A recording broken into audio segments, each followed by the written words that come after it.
ಹೋಟೆಲ್ಗಳಿಗಿಂತನೂ ತುಂಬಾ ರುಚಿಯಾಗಿರುವಂಥ ಚಿಟಿಕೆ ಹೊಡೆದಷ್ಟೇ ಸುಲಭದಲ್ಲಿ ಮಾಡ್ಬೋದಾದಂಥ ಸ್ಪೆಷಲ್ ತುಪ್ಪದಿಂದ ಮಾಡಿರುವಂಥ ಸುಲಭವಾದ ಗೀ ರೈಸ್ ರೆಸಿಪಿಯನ್ನು ಇವತ್ತಿನ ವಿಡಿಯೋದಲ್ಲಿ ನಾನು ಹೇಳ್ಕೊಡ್ತಾ ಇದ್ದೇನೆ. ಹಲೋ, ನಮಸ್ತೆ ಎಲ್ರಿಗೂ. ಆ್ಯಕ್ಚುಲಾಗಿ ನಾನು ತುಂಬಾ ಮುಖ್ಯವಾಗಿರುವಂಥ ಒಂದು ಮಾಹಿತಿಯನ್ನು ನಿಮ್ಮ ಜೊತೆ ಶೇರ್ ಮಾಡಬೇಕು. ಅದೇನು ಅಂತಂದರೆ, ಈ ಸ್ಪೆಷಲ್ ತುಪ್ಪದ ರೈಸ್ ಇದೆಯಲ್ವ, ಇದನ್ನ ನಾನು ಮಾಡಿರುವಂಥದ್ದು ಒಂದು ಸ್ಪೆಷಲ್ ತುಪ್ಪದಿಂದ ನ್ಯೂಟ್ರಿ ಆರ್ಗ್ ಅವ್ರದ್ದು 100% ಪ್ಯೂರ್ ಆಗಿರುವಂತಹ ಇದು ದನದ ತುಪ್ಪ, ಇದು ಆರ್ಗ್ಯಾನಿಕ್ ಆಗಿರುವಂಥದ್ದು. ಇದನ್ನ ನಾನು ಟ್ರೆಲ್ ಅಂತ ಒಂದು ಆನ್ಲೈನಿಂಗ್ ಶಾಪಿಂಗ್ ಸೈಟ್ ಇದೆ ಅಥವಾ ಅವ್ರದ್ದು ಆ್ಯಪ್ ಕೂಡ ಇದೆ, ಅದರಲ್ಲಿ ಪರ್ಚೇಸ್ ಮಾಡಿರುವಂಥದ್ದು. ಒಳ್ಳೆ ಡಿಸ್ಕೌಂಟ್ ರೇಟಿಗೆ ಪರ್ಚೇಸ್ ಮಾಡಿದ್ದೇನೆ. ಟ್ರೆಲ್ ಅವ್ರದ್ದು ಆ್ಯಕ್ಚುಲ್ ಆಗಿ ಬರ್ತ್ಡೇ ಸೇಲ್ಸ್ ಅಂತ ನಡೀತಾ ಇದೆ. ತುಂಬಾ ಒಳ್ಳೊಳ್ಳೆ ಬ್ರ್ಯಾಂಡೆಡ್ ಪ್ರಾಡಕ್ಟ್ಸ್ಗಳಿಗಿದೆಯಲ್ವ, ನಿಮಗೆ ಒಳ್ಳೆ ಡಿಸ್ಕೌಂಟ್ ರೇಟಿಗೆ ಸಿಗುತ್ತೆ ಅಲ್ಲಿ. ಈ ತುಪ್ಪ ಕೂಡ ಅಷ್ಟೇ ನನಗೆ ಟ್ರೆಲ್ ಶಾಪಲ್ಲಿ ಒಳ್ಳೆ ಡಿಸ್ಕೌಂಟ್ ಪ್ರೈಸ್ಗೆ ಸಿಕ್ತು. ಆ್ಯಕ್ಚುಲಾಗಿ ನಾನು ರೆಗ್ಯುಲರ್ ಆಗಿ ಏನಾದರೂ ಪರ್ಚೇಸ್ ಮಾಡ್ತಾನೆ ಇರ್ತೀನಿ. ಅದಕ್ಕೋಸ್ಕರ ನನಗೊಂದು ಸ್ಪೆಷಲ್ ಕೂಪನ್ ಕೋಡ್ ಕೊಟ್ಟಿದ್ದಾರೆ. ಆ ಕೂಪನ್ ಕೋಡ್ ಹಾಕಿ ನಾನು ಇದನ್ನ ಪರ್ಚೇಸ್ ಮಾಡಿದ್ದಕ್ಕೆ ನನಗೆ ಈ ಪ್ರಾಡಕ್ಟ್ ಮೇಲೆ ಇದೆಯಲ್ವಾ ಎಕ್ಸ್ಟ್ರಾ 20% ಅಷ್ಟು ಡಿಸ್ಕೌಂಟ್ ಸಿಕ್ಕಿದೆ. ಆ ಕೂಪನ್ ಕೋಡನ್ನು ನೀವು ಬೇಕಾದರೂ ಯೂಸ್ ಮಾಡ್ಬೋದು. ಈ ವಿಡಿಯೋದಲ್ಲಿ ಹಾಕಿರ್ತೀನಿ, ಹಾಗೆಯೇ ಡಿಸ್ಕ್ರಿಪ್ಷನ್ ಬಾಕ್ಸಲ್ಲಿ ಹಾಕಿರ್ತೀನಿ. ಚೆಕ್ ಮಾಡಿ, ನಿಮಗೆ ಇಂಟ್ರೆಸ್ಟ್ ಇದ್ದರೆ ನೀವು ಈ ಪ್ರಾಡಕ್ಟನ್ನು ಬೈ ಮಾಡ್ಬೋದು. ಇನ್ನೊಂದು ಏನು ಅಂತಂದರೆ, ಟ್ರೆಲ್ಲಲ್ಲಿ ನೀವೇನಾದರೂ 500 ರೂಪಾಯಿಗಿಂತ ಜಾಸ್ತಿ ವಸ್ತುಗಳನ್ನು ಪರ್ಚೇಸ್ ಮಾಡ್ತೀರಾ ಅಂತ ಇಟ್ಕೊಳ್ಳಿ, ನಿಮಗೆ 195 ರೂಪಾಯಿಯಷ್ಟು ವಸ್ತುಗಳು ಫ್ರೀಯಾಗಿ ಸಿಗುತ್ತೆ. ನೀವೇನಾದರೂ 1000 ರೂಪಾಯಿದು ಪರ್ಚೇಸ್ ಮಾಡಿದರೆ ನಿಮಗೆ ಒಂದು 495 ರೂಪಾಯಿಯಷ್ಟು ವಸ್ತುಗಳು ಫ್ರೀಯಾಗಿ ಸಿಗುತ್ತೆ. ನೀವೇನಾದರೂ 1500 ರೂಪಾಯಿ ವಸ್ತುಗಳನ್ನು ಪರ್ಚೇಸ್ ಮಾಡಿದರೆ ನಿಮಗೆ ಒಂದು 850 ರೂಪಾಯಿಯಷ್ಟು ವಸ್ತುಗಳು ಫ್ರೀಯಾಗಿ ಸಿಗುತ್ತೆ. ಹಾಗೆಯೇ ನೀವೇನಾದರೂ 2500ಕ್ಕಿಂತ ಜಾಸ್ತಿ ವಸ್ತುಗಳನ್ನು ಪರ್ಚೇಸ್ ಮಾಡ್ತೀರಾ ಅಂತ ಇಟ್ಕೊಳ್ಳಿ, ನಿಮಗೆ 2500 ರೂಪಾಯಿದು ಒಂದು ಚೆನ್ನಾಗಿರುವಂತಹ ಬ್ಯೂಟಿ ಬಾಕ್ಸ್ ಕೂಡ ಫ್ರೀಯಾಗಿ ಸಿಗುತ್ತೆ. ಖಂಡಿತವಾಗ್ಲೂ ನೀವು ಇಂಟ್ರೆಸ್ಟ್ ಇದ್ದರೆ ಒಂದ್ಸರಿ ಟ್ರೈ ಮಾಡ್ಬೋದು.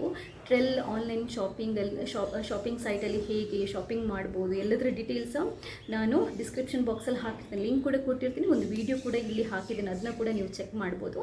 ಒಂದ್ಸರಿ ಟ್ರೈ ಮಾಡಿ. ಸರಿಯಾಗಿದ್ದರೆ ನಮ್ಮ ರೆಸಿಪಿನ ಸ್ಟಾರ್ಟ್ ಮಾಡ್ಕೊಳ್ಳೋಣವಾ?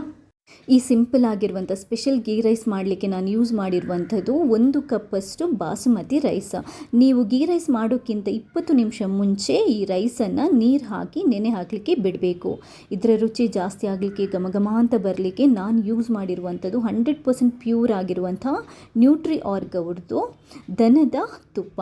ಇವಾಗ ಈ ಗೀ ರೈಸನ್ನು ಮಾಡ್ಕೊಳ್ಳೋಣ. ಸ್ಟವ್ ಮೇಲೆ ಒಂದು ಪ್ಯಾನ್ ಇಟ್ಬಿಟ್ಟು 1 ಟೇಬಲ್ ಸ್ಪೂನಷ್ಟು ತುಪ್ಪನ ಹಾಕ್ಕೊಳ್ಳಿ.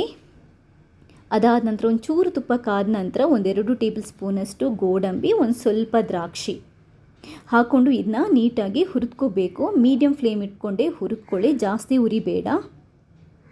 ಗೋಡಂಬಿ ಮತ್ತು ಈ ದ್ರಾಕ್ಷಿ ತುಪ್ಪದಲ್ಲಿ ನೀಟಾಗಿ ಹುರಿದಾದ ನಂತರ ಇದನ್ನ ಒಂದು ಬೌಲಿಗೆ ತೆಗೆದಿಟ್ಬಿಡಿ.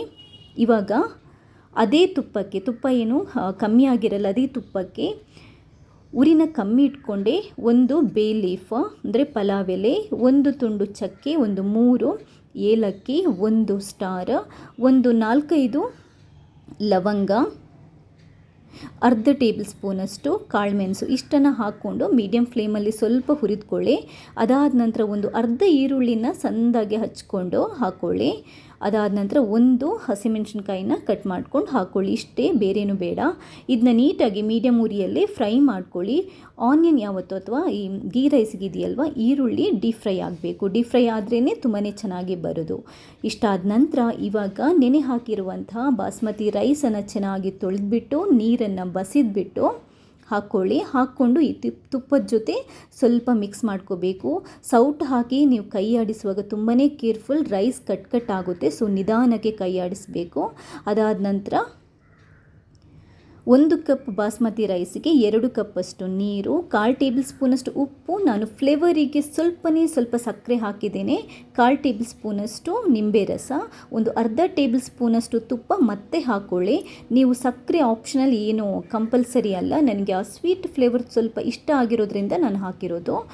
ನೀಟಾಗಿ ಮಿಕ್ಸ್ ಮಾಡಿಕೊಂಡು ಈ ಪಾತ್ರೆನ ಮುಚ್ಚಿಟ್ಬಿಟ್ಟು 20 ನಿಮಿಷ ನಾವು ಸಿಮ್ಮಲ್ಲಿ ಕಮ್ಮಿ ಉರಿಯಲ್ಲಿ ಬೇಯಲಿಕ್ಕೆ ಬಿಡಬೇಕು. 20 ನಿಮಿಷ ಸಿಮ್ಮಲ್ಲಿ ಬೇಯಬೇಕು. ಜಾಸ್ತಿ ಉರಿ ಯಾವುದೇ ಕಾರಣಕ್ಕೆ ಇಡಬೇಡಿ, ಯಾಕಂತಂದರೆ ತಳ ಹಿಡಿಯುತ್ತೆ.